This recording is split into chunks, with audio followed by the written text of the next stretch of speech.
Nível 1. O turno que ninguém queria. 25 de abril de 1986. Usina nuclear Vladimir Lenin.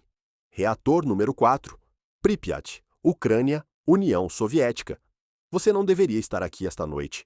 O teste estava programado para o turno do dia, quando a equipe mais experiente estaria de plantão. Mas a rede elétrica de Kiev pediu que o reator continuasse gerando energia por mais algumas horas. O teste foi adiado. O turno do dia foi embora. O turno da tarde foi embora. Você chegou com o turno da madrugada com uma folha de procedimentos que ainda estava sendo reescrita enquanto você entrava na sala de controle e com ordens de um homem que não estava disposto a ouvir qualquer argumento. Esse homem é Anatoly Dyatlov, engenheiro-chefe adjunto da usina, 52 anos, responsável pelo teste.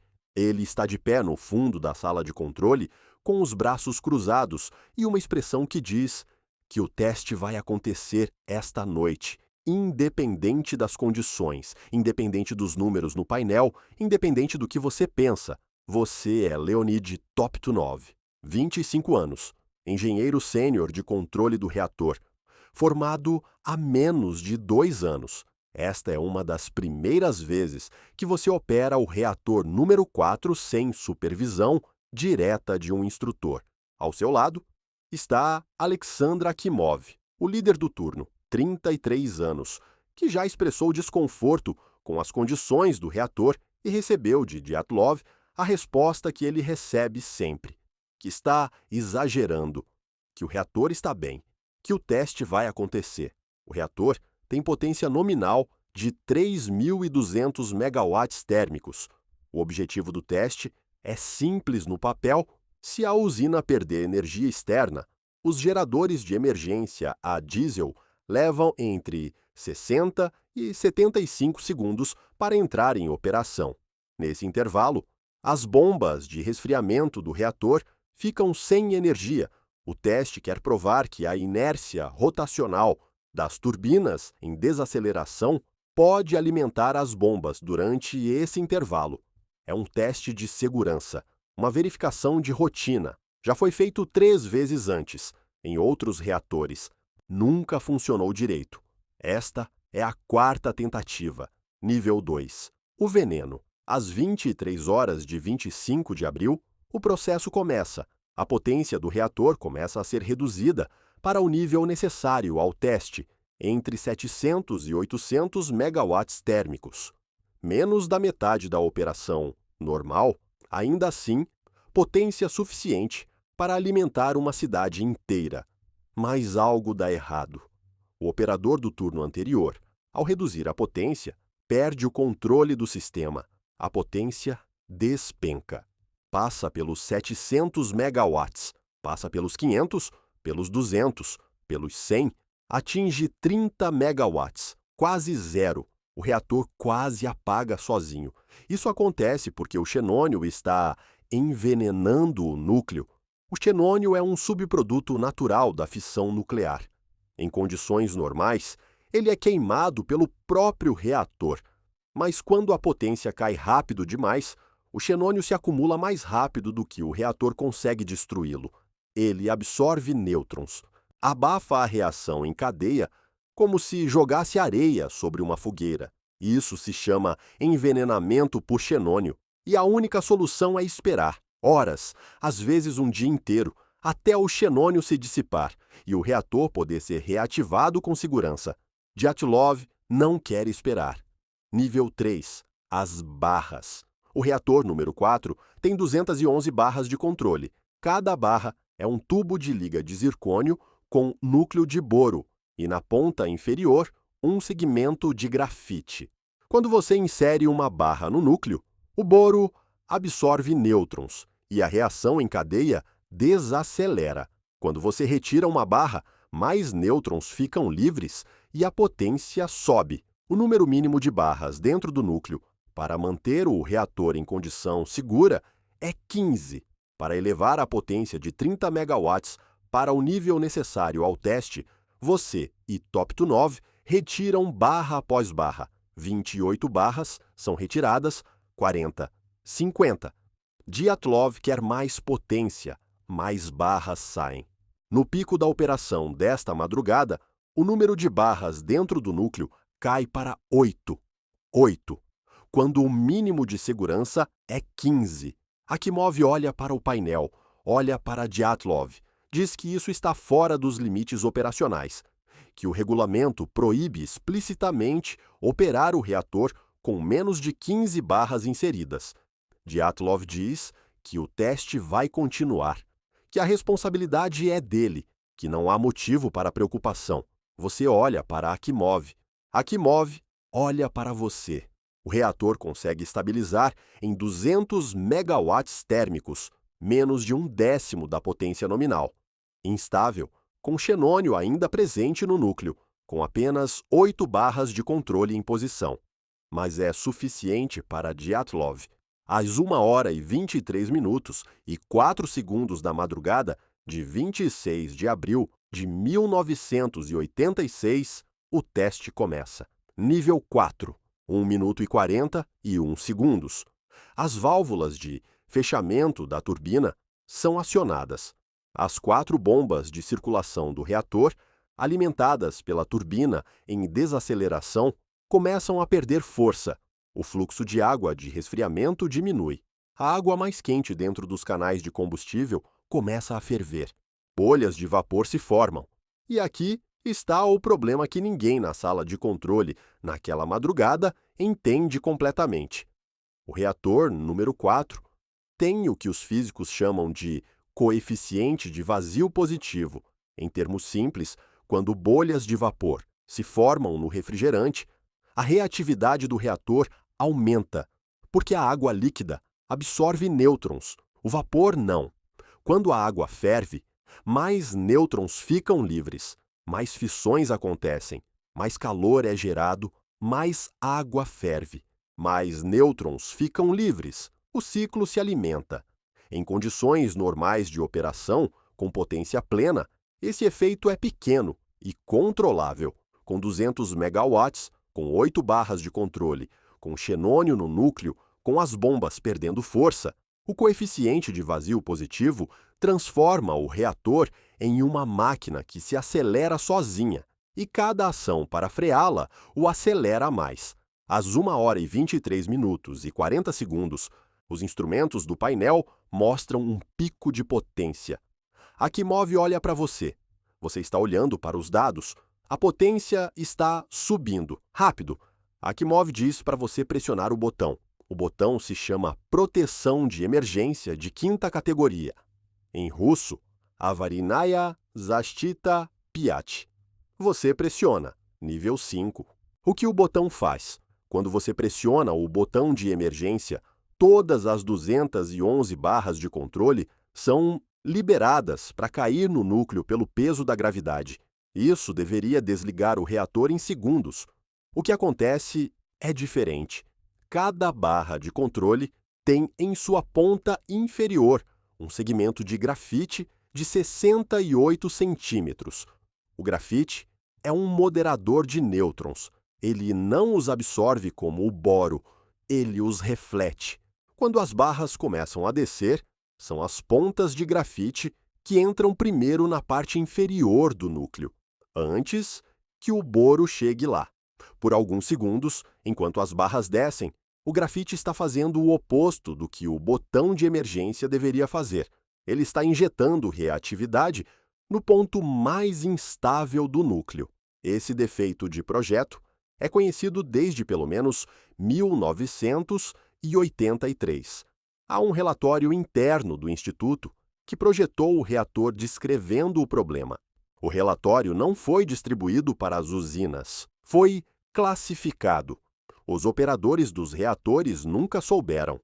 Às 1h23 e 43 segundos, os instrumentos registram sinais de proteção de emergência por excursão de energia. Às 1h23 e 46 segundos, a potência do reator supera 100 vezes o limite nominal. Às 1h23 e 48 segundos, os canais de combustível começam a se romper. Às 1h23 minutos e 49 segundos, a primeira explosão. Não é uma explosão nuclear no sentido de uma bomba, é uma explosão de vapor. A água superaquecida dentro dos canais se transforma em vapor instantaneamente. A pressão arranca a tampa do reator, uma estrutura circular de aço e betão que pesa 1.000 toneladas, e a lança para o alto. Os canais de combustível se rompem em cascata. O núcleo fica exposto. Segundos depois, a segunda explosão, mais violenta que a primeira. O teto do prédio do reator número 4 não existe mais. Nível 6. O que você vê? Você está na sala de controle. Quando as explosões acontecem, as luzes piscam, parte do teto cai, a sala fica com poeira e fumaça. Os instrumentos mostram leituras que não fazem sentido. Alguns marcam 0, porque os sensores foram destruídos na explosão. Outros mostram valores, que os mostradores não foram projetados para exibir, porque ninguém imaginou que o reator poderia atingir aquela potência. Akimov olha para o painel, olha para você, diz que o núcleo deve estar intacto, que deve ter sido uma explosão de hidrogênio nos sistemas auxiliares, que é preciso ativar o resfriamento de emergência do núcleo manualmente, porque o sistema automático foi desativado como parte do procedimento do teste. Dyatlov vai até a janela que dá para o reator e olha para fora. Do lado de fora, pedras de grafite brilhante estão espalhadas pelo pátio. O grafite só pode vir de um lugar, do interior do núcleo. Se o grafite está no pátio, o núcleo está aberto. Dyatlov não diz nada sobre o que vê. Akimov e Toptunov passam as próximas horas tentando bombear água para um núcleo que não existe mais. Abrem válvulas manualmente. Percorrem corredores onde a radiação já é letal. Acreditam que estão controlando uma situação que está fora de qualquer controle humano. A dose de radiação que um ser humano pode receber sem consequências graves ao longo de um ano inteiro é de 1 milisievert. A dose letal aguda está em torno de 6 sieverts, recebidos em curto período. Nos corredores ao redor do reator, naquela madrugada, a taxa de dose está entre 3 e 15 sieverts por hora.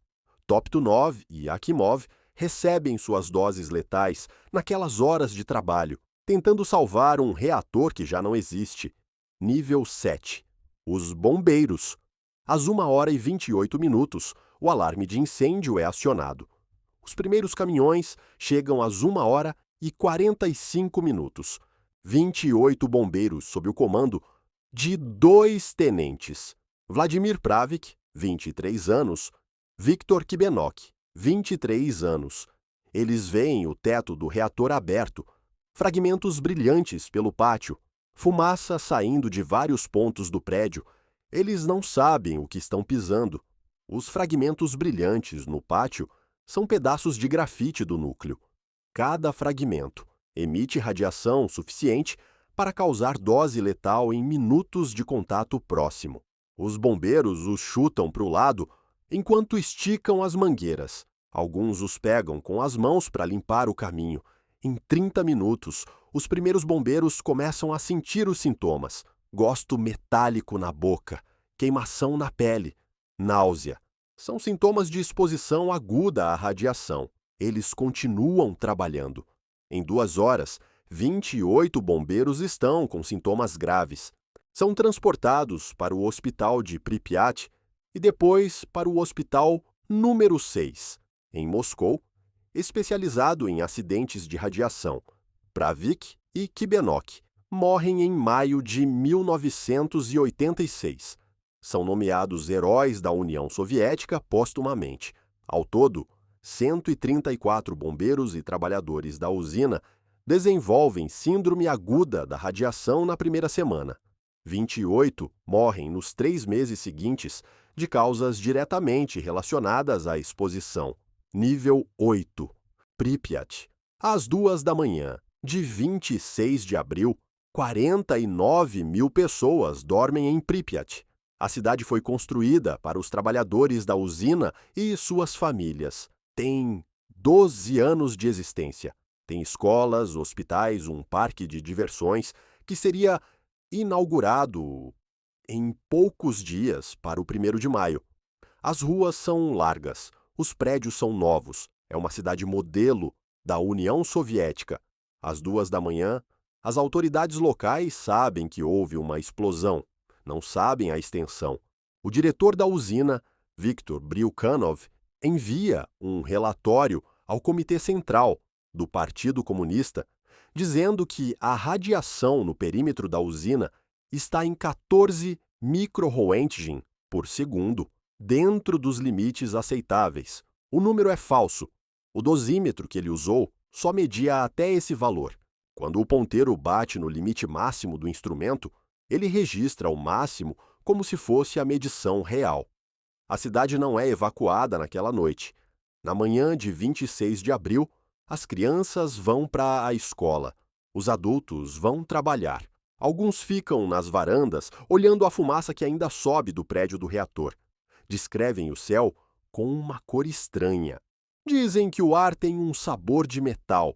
Às 14 horas de 27 de abril, 36 horas depois da explosão, 1.100 ônibus chegam a Pripyat em comboio. A população recebe 2 horas para pegar documentos e pertences essenciais. É anunciado que o retorno será em 3 dias. Ninguém voltou. Nível 9. O sarcófago e os liquidadores. Nos meses seguintes, a União Soviética mobiliza o que ficou conhecido como os liquidadores. 600.000 pessoas, ao longo de 3 anos, trabalham em turnos de rotação rápida na zona de exclusão ao redor de Chernobyl. Engenheiros, soldados, mineiros, trabalhadores civis. Muitos são voluntários, muitos são convocados. Todos recebem doses de radiação. O objetivo imediato é conter o núcleo exposto. Helicópteros despejam areia, boro, dolomita e chumbo sobre o reator aberto. Mais de 5.000 toneladas de material jogadas de cima, com os pilotos passando repetidamente sobre o buraco radioativo. Muitos desenvolvem doenças nos anos seguintes. Mineiros escavam um túnel sob o reator para instalar um sistema de resfriamento e evitar que o núcleo fundido atinja o lençol freático. Trabalham em turnos de 3 horas em calor extremo, com ventilação inadequada. Em novembro de 1986, o sarcófago fica pronto, uma estrutura de aço e betão que cobre o que restou do reator número 4, 206 metros de comprimento, 66 metros de altura, construída em 196 dias. Não foi projetada para durar lá mais do que 30 anos. Em 2016, um novo arco de contenção foi deslizado por cima do sarcófago original. Pesa 36.000 toneladas. É a maior estrutura móvel já construída pelo ser humano. O núcleo fundido ainda está lá embaixo. Vai ficar por centenas de anos. Nível 10, o exato momento. Às 1h23 minutos e 40 segundos da madrugada de 26 de abril de 1986, Leonid Toptunov pressionou o botão de emergência. Ele fez exatamente o que deveria fazer. Em qualquer reator do mundo, quando a potência sobe de forma descontrolada, você aciona o desligamento de emergência. É o protocolo, é o treinamento, é a resposta correta. O problema é que o botão de emergência daquele reator, naquelas condições específicas, com aquela configuração específica de barras, com aquele nível de potência específico, com aquele veneno de xenônio específico, não funcionava como um botão de emergência. Funcionava como o gatilho da destruição. Ninguém na sala de controle sabia disso. Os físicos que projetaram o reator sabiam. O relatório de 1983 estava escrito. O defeito estava documentado. A decisão de não distribuir essa informação para as usinas foi tomada por alguém, em algum momento, por alguma razão que nunca ficou completamente clara. Sigilo, burocracia, inércia institucional, a combinação de todos eles. Leonid Toptunov morreu em 14 de maio de 1986. Tinha 25 anos, síndrome aguda da radiação. Alexandra Akimov morreu em 11 de maio, 33 anos, mesma causa. A zona de exclusão ao redor de Chernobyl tem 30 quilômetros de raio. Dentro dela, a floresta que ficou vermelha pela radiação e morreu em 1986 ainda está lá, chamada de Floresta Vermelha, a mais contaminada do planeta. Pripyat ainda está lá, com os prédios intactos e vazios, o parque de diversões nunca inaugurado enferrujando no vento. Em algum lugar neste exato momento, um operador de usina nuclear está sentado diante de um painel de controle, fazendo exatamente o que foi treinado para fazer, seguindo exatamente o protocolo que foi escrito para ele seguir. O que ele não sabe é o que não foi escrito. É sempre o que não foi escrito.